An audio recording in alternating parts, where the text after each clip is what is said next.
I'm Dr. Robert Kissner. I'm from Vancouver, British Columbia. I'm a specialist in trauma.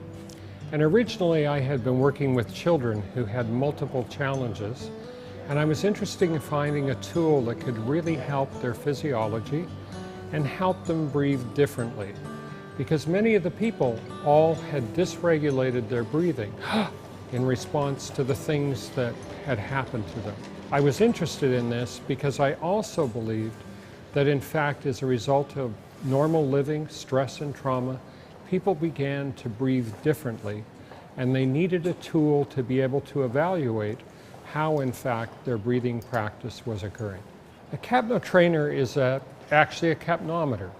It plugs into a computer and gives us accurate information as people breathe through it that tells us how they're breathing and how much oxygen they're retaining in their system.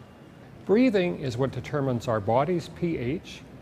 It's what determines how much carbon dioxide we retain in our system, and it determines how our oxygen is in our system and our system's metabolism. We've discovered over the last number of years that the amount of carbon dioxide that is in our system is what allows the oxygen to work. Our bodies, in simple terms, are roughly about 7% carbon dioxide.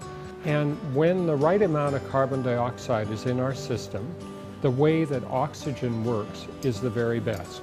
So a capnometer actually measures carbon dioxide in real time while people breathe. When people are under stress, they don't think they're going to get enough air. And so they begin to breathe actually too much. And we breathe 30,000 times a day, so they don't really notice that they're overbreathing. Overbreathing reduces carbon dioxide. It means the oxygen can't work in our bodies. You know if you're overbreathing according to the amount of your vitality, your energy, your health, your well-being. You have a sense of it. If you're breathing from your upper chest, this isn't good. If you're breathing from your mouth, this isn't good. If you have feelings like you're not getting enough oxygen, you know you're probably actually overbreathing. For people working with capnometer who only have an intermittent problem, they frequently can do very well after 4 to 5 weeks.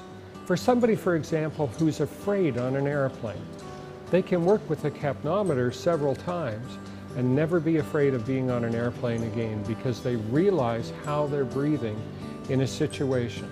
So somebody who's overbreathing is situational, like the airplane, very quickly. For somebody who's intermittent, a little more. For somebody who actually hyperventilates and know they have a real problem, it can take a number of months.